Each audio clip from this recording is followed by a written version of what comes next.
Why are we still here? Just to suffer. Every night, I can feel my leg and my arm, even my fingers. The body I've lost, the comrades I've lost, won't stop hurting. It's like they're all still there. You feel it too, don't you? So hello once again from the Socialist Republic of Vietnam. Do you know who hates socialism more than most people? That is Jordan Peterson. Now, this happened like a month ago now, I believe. But there's been some recent comments and interviews by Jordan Peterson on the subject of him being the inspiration for Chris Pine's villain in Don't Worry, Darling. Now, that film has been filled with so much drama. You can find that covered on the internet. I don't really want to talk about the drama in that film or Harry Styles' apparent lack of acting ability too. Today, I just want to focus on Jordan Peterson being very surprised he continually is the inspiration for villains. Now, you guys remember, I made a whole video about it, and we're going to talk about it a tiny bit. He was also the inspiration for Red Skull in a Captain America comic. And I guess I just want to kind of talk about how he views himself versus how a lot of people view him, because I've made a lot of videos on him throughout my YouTube career pretty much since he even became a big thing. Just basically talking about this guy being a pretty unhinged conservative, pushing far-right conspiracy theories like cultural Marxism. I made a whole video about how he basically sanitizes the Germans in 1930s and 1940s, and that video is well-researched, a lot of evidence backing up my points, a lot of quotes from Jordan himself, so go check that out if you're interested in that subject. But today is just going to be a bit more, I guess, light. We're not going to talk about too many things in a lot of detail. You guys might see the video is shorter, but knowing myself, I have an ability to still ramble on until about 30 minutes. So we'll see how this goes. But yeah, just going to talk about the recent drama surrounding Jordan Peterson being cast as comic book villains and just his whole comments on this and how he feels like very personally wounded, because on the Piers Morgan interview, which we're going to play some clips from, he was very, very upset, and once again, he was crying. Now, this guy has always been emotional, but pretty much since his public career began, he's also been an addict who's gone under like very, very risky treatment in Russia, putting him in a medically induced coma against all medical advice, against even like his own ideology about self-help. So honestly, I think this has affected his mental state somewhat. But like I've always said in these videos covering him, I do fundamentally believe he's always had the same positions and the same politics. The only thing that has happened, there's been a bit of a leftist surge online, especially in the YouTube sphere and Twitch and stuff. So more people are pushing back against him. Whereas in like 2017 and stuff, a lot more people treated him far more seriously. So all of that coming up for you in the video today. I just wanted to give a shout out to the YouTuber Haircut Alex. Now, Alex also does graphic design, and I know my graphics are pretty bad, so he took it upon himself to make me some new ones, which you will probably be seeing in the video, but I can't promise that because there might be some issues with it. Either way, they are going to be used soon, so please go follow Haircut Alex on his YouTube channel. I want to say a massive thank you to him for making these really good graphics and just kind of giving me something to use rather than one graphic I banged out in like maybe 30 minutes that I've been using for over a year now. So thanks so much, Alex, but please like the video as well. And in the comments, I guess the question for today is, do you know anyone in your life who cannot handle criticism of Jordan Peterson or even think of him as a bad guy? So although I feel like the tide has turned a lot on him, I made a comment when he posed with Cristiano Ronaldo on Instagram, and I basically said, some of the work I've done on YouTube, and I got so much pushback on the comment section, which really, really surprised me, but shows he still has this big influence and some positive views towards him. So let me know down in the comments. Also follow me on social media at the Kavernacle on Twitter and on Instagram. And on Instagram, I'm posting all about my travels in Vietnam and Asia and stuff. So go check that out. I have it all on the highlight reels as well if you have missed my stories recently. Also consider becoming a patron. I'm trying to build up as many $1 to $3 patrons as possible. The benefits of which are getting access to the Discord server and my Switch friend code. Also, I'm going to be posting about one exclusive Patreon video a month about whichever country I've been in. Going to try and record the Vietnam one this week and hopefully get it up soon. just discussing how I found Vietnam. So if you're interested in any of that stuff, consider becoming a patron. Also check out the second channel, the Kavernacle Extra, and check out the subreddit down in the description. So I was wondering how to structure this video, but because a lot of people would have been aware about the Red Skull thing, I'll talk about that second, and I'll talk about the more recent drama first. So you guys might have heard that Chris Pine's character in Don't Worry, Darling, directed by Olivia Wilde, is based on Jordan Peterson. And I just want to get to the roots of her talking about this and just talk about the themes of the film and why she wanted to include like a figure like Jordan Peterson before getting into some of his response and some of his subreddit's response as well. So Gorka just reporting on a Q&A she did with Maggie Gyllenhaal. So here's the exchange in interview regarding Chris Pine's character in Don't Worry Darling. Olivia Wilde saying, Chris Pine, who I've known for like 20 years, probably agreed to do the movie at first as a favour to an old buddy, but then he really took it and ran with it. Gyllenhaal saying, yeah, he's wonderful. Wilde saying, terrifying. We based that character on this insane man, Jordan Peterson, who is this pseudo-intellectual hero to the involuntary celibate community. Wilde saying, they're basically disenfranchised, mostly white men who believe they're entitled to sex from women, and they believe that society has now robbed them, that the idea of feminism is working against nature, and we must be put into the correct place. Well, they must be psyched, things are going really well for them. Yeah, they're actually succeeding in many different ways, but this guy, Jordan Peterson, is someone that legitimizes certain aspects of their movement because he's a former professor, he's an author, he wears a suit, so they feel like this is a real philosophy that should be taken seriously. But it was a dream to work with all these evolved men on this movie who understand what we were trying to say. So Olivia Wilde, while not explicitly referencing Peterson, also gave an interview to Variety just talking about the themes of the movie, so you can see where a guy like Jordan Peterson kind of fits in. So she says, I was looking for a way to tell a story about what happens when someone is willing to sacrifice a system that serves them in order to do the right thing. I was also thinking a lot about my place in society as someone who could rage against the patriarchy, but in many ways totally benefits from it. So Variety reporting that the crew also went down the rabbit hole of what Wilde calls the disenfranchised world of white men on the internet, scouring 4chan, studying YouTube algorithms, researching groupthink perpetuated by social media and involuntary celibate leaders. I have this sick fascination with cults. And honestly, Ta-Nehisi Coates kind of got onto this subject as well with the Red Skull stuff. Jordan Peterson is this like messianic figure. He is more like this cult leader at this point. If you see some of his like early conferences, it's pretty crazy. And I don't honestly think Jordan Peterson set out to be some sort of cult leader, but I don't think he shies away from it. And I think he has pretty much embraced it at this point. So I think that's not a bad, reference for some sort of character in your film.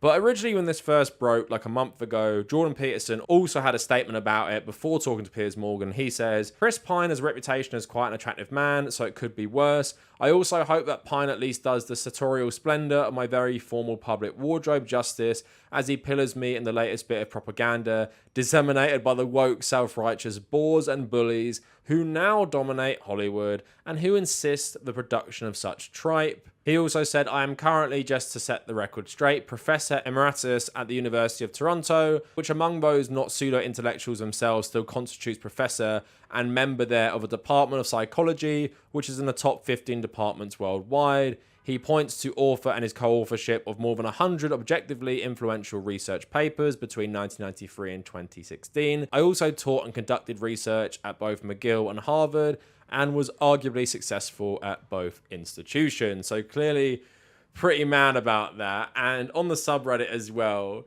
you saw stuff like this, which is clearly BS. So a user posts on the Jordan Peterson subreddit, gets 800 upvotes. As a woman, I stand with Jordan Peterson and not with Olivia Wilde. It seems saying as a woman has offended and triggered a few Redditors. So as a human, I support JP, and Olivia's claims that he's a pseudo-intellectual are outrageous. And I highly doubt this person is a woman because their account has one post on it and all their comments are in one subreddit, the Jordan Peterson one. I mean, yeah, they could be a woman, but I'm just thinking that's a bit suspect considering Jordan Peterson's primary fan base, and you have other people saying, as a mother of sons, I stand with Jordan as well. Glad I'm not the only one. This is obviously correct. What we seem to have here is a woman who's trying very hard to stay relevant in a Hollywood culture that moves through women rather fast. That doesn't give her the right to slander people, in my opinion, but I just remind myself that Jordan Peterson has done more good for mankind in a single lecture than Olivia has done in her entire life. These people are so delusional. Also, Olivia Wilde is like a very successful actress, and she's also a very sought after up-and-coming director as well. Like, it's not like her career is failing and she needed to attack Jordan Peterson to stay relevant or something like that. So someone saying, don't act like all of you didn't Google who she was. A week ago, she was in the Tron remake, and OP saying, I didn't watch Tron, I saw her in House and that really bad movie where she was Justin Timberlake's mum. I woke up this morning to see she had called JP a pseudo-intellectual, and I felt like I needed to just show some support for JP. And I also think as a female, it's important to show support for good men that are being unfairly criticised by these insane feminazis for no reason. And then some more delusion. He's more of a classic feminist than her. He wants equity while she wants to oppress, dominate, degrade and to control men in a society like they're animals. I know a few women who saw the debate and sided strongly with JP, while others just find her stupid and embarrassing, disconnected from reality. So look, Olivia Wilde is someone I've kind of followed for a while just because I like the show called Vinyl on HBO. I don't know if you guys remember it. With Bobby Cannavale, he's an amazing actor, amazing in Boardwalk Empire, amazing Mr. Robot, and amazing in Vinyl as well, which I thought was a pretty good show. Pretty sad that Terrence Winter, the guy who wrote Wolf of Wall Street and Boardwalk Empire and some of The Sopranos, he left the project, and then season 2 basically got cancelled. But anyway, I remember in 2016 when I used to fight with people on Twitter. This is on my old deleted account, but I'm pretty sure I had some argument with Olivia Wilde about Hillary Clinton in 2016 on Twitter because she was massively against Bernie Sanders and she was massively pro Hillary Clinton from what I remember, right? So she does not strike me as a radical feminist. Sure, she's saying stuff about the patriarchy. She hates Jordan Peterson. I'm pretty sure maybe she's like a left of center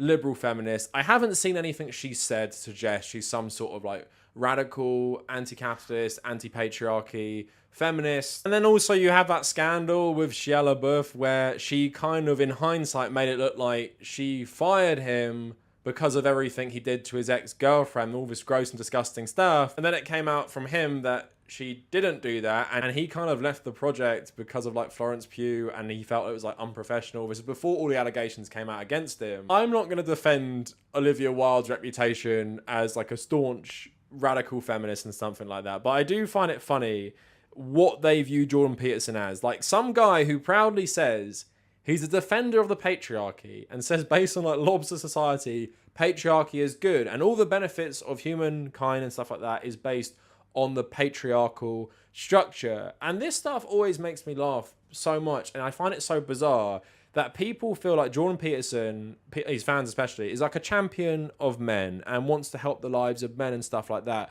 while advocating for a system that makes men feel inadequate, which makes men feel rubbish about themselves, alienates men as well. Because when people hear the word patriarchy, what they think, and even when I think Jordan Peterson describes it, how they view patriarchy is that they think it's all about women controlling everything. Like you overthrow the patriarchy, which means women are in control, not men anymore. But patriarchy is like this rigid social structure which places gender norms on men and women, which make you feel bad. I spoke about this myself when there was that Fat 4 reveal for the new God of War, and I was talking about body image in terms of like celebrity culture and how even as someone who has worked out all my life since I was like 16 years old, in pretty good shape, has had various periods where I've been like bigger in terms of muscle and skinnier, but seeing how our patriarchal system like focuses on these gender roles of you've got to be, you know, a certain way as a man and stuff like that, I said that makes you feel pretty rubbish about yourself sometimes. And the traditional view of masculinity is very alienating for a lot of men. And that's something that people who rebel against the patriarchy and want to overthrow it,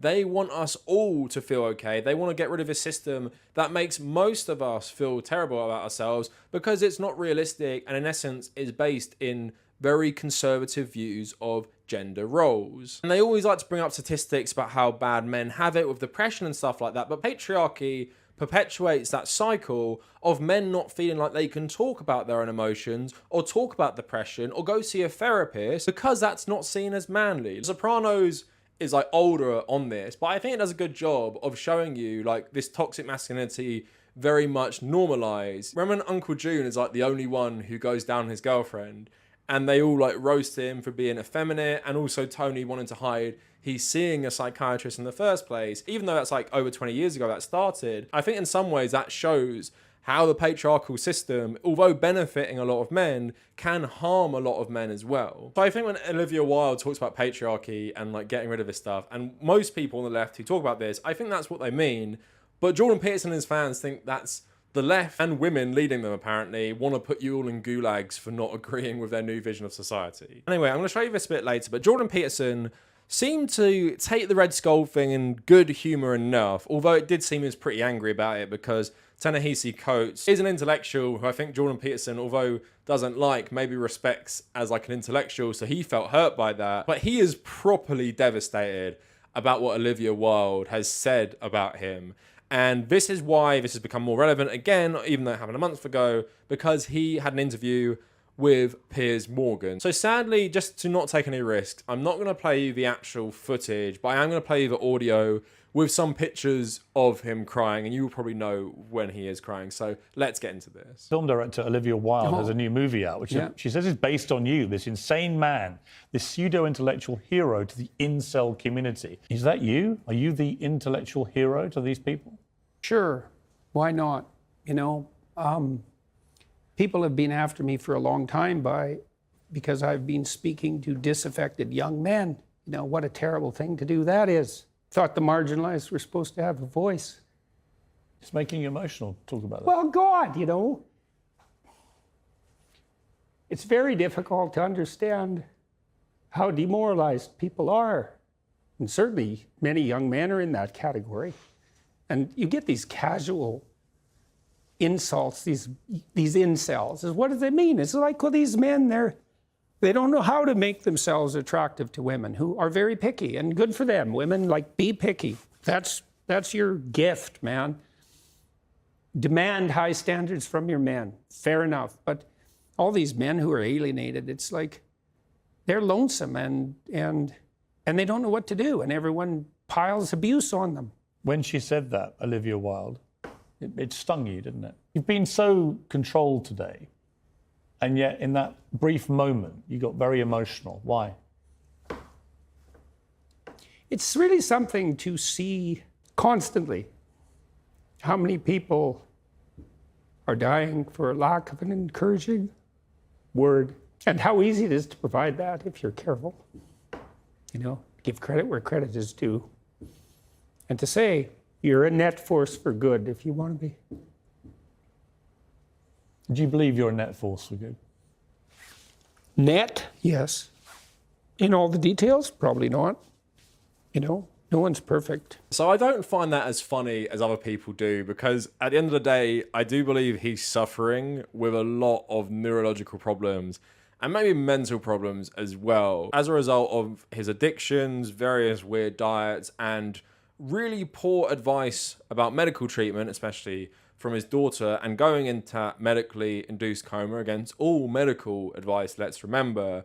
But at the end of the day, I do believe, even though he is very emotional in this, and Piers, you know, quite unstable in my opinion, he is still revealing his, you know, very clear politics in that he has far more sympathy with incels and stuff like that than he does with women of any kind. And if he sees himself as a net positive on the world, he feels like the stuff he does is a good for the world. And I haven't seen like a lot of different types of Jordan Peterson fans. It's pretty clear there are people who liked his self-help stuff. I think it's really generic. It's nothing like, you know, revolutionary, but there are people who feel like he's helped them in that regard.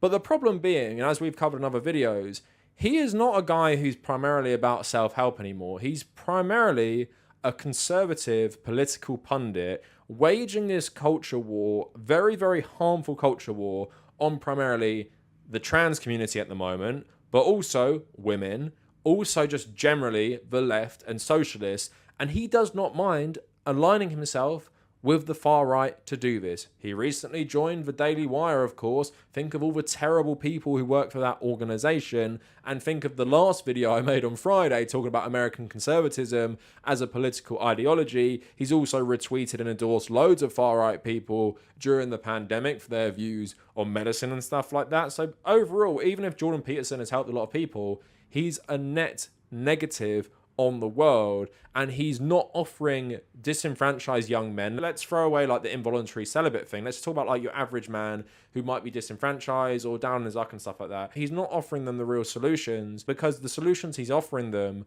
are based on patriarchy and upholding the patriarchy, which in a lot of times plays into these men's problems in the first place. Like, your worth is about how successful you are with women, for example. Your worth is based on how masculine you are. And when he talks about things like enforced monogamy and all this stuff, and talks about these men who have so many choices of women and there's so many men left out, like, it's just so telling he has so much more sympathy with them, and he never really talks about women's issues at all. But then you have people surprised that women don't like him. Like, remember that Reddit post where that guy on the Jordan Peterson subreddit was really, really shocked that a girl left a date with him after he recommended one of Jordan Peterson's books. And I think that in a microcosm says so much, because it's like these people, they might be looking for answers. They might feel, worthless in a society. Maybe they have no luck with women and stuff like that in their very, short lives, because a lot of these people are very young. If it makes you so insulated and unself-aware, you can go on a date with a stranger who's a woman and then recommend this guy who defends patriarchy and often says pretty awful things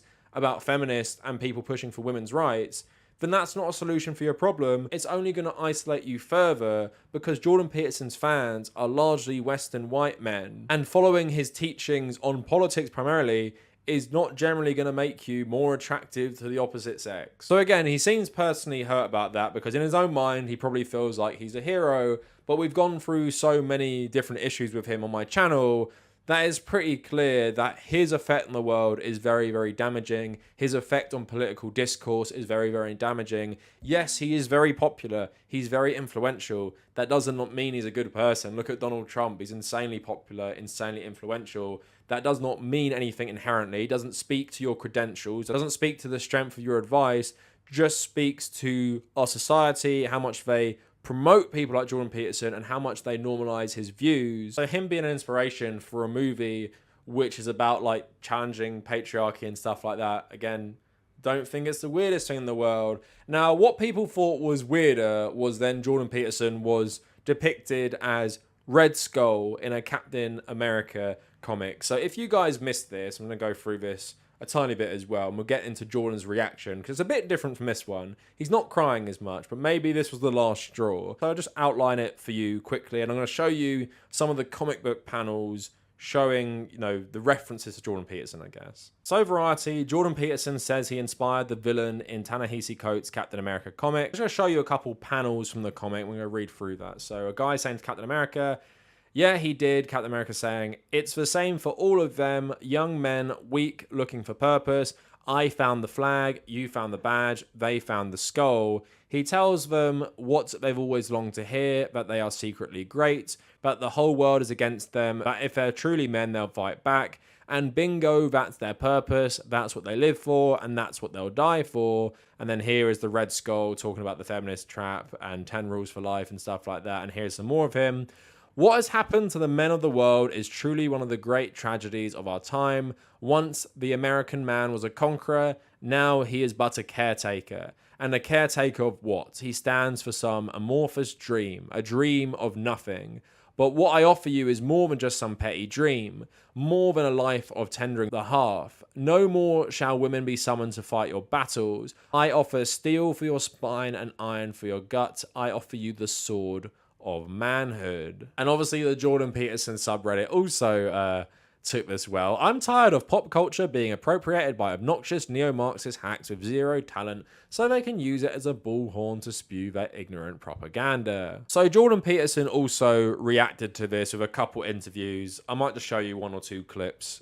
So let's have a look quick. I came across this last week, and someone tweeted me this cartoon, this comic, Captain America comic, and I saw this screenshot of Red Skull looking at a computer screen, and it said, 10 Rules for Life as a joke, associating my ideas with this arch villain, magic super Nazi Red Skull. And then as I looked into it more deeply, and as people sent me more information, it became clear that at least some of the inspiration for this Red Skull character in this Captain America variant appeared to be targeting, let's say, or satirizing or warning about my ideas. It's so absurd. It shocked me to begin with. I couldn't believe it to begin with, especially when I found out who the author of the comic book was.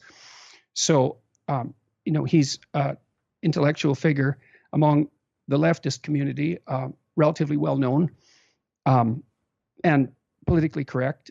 And I didn't expect it. It really threw me for a loop to begin with.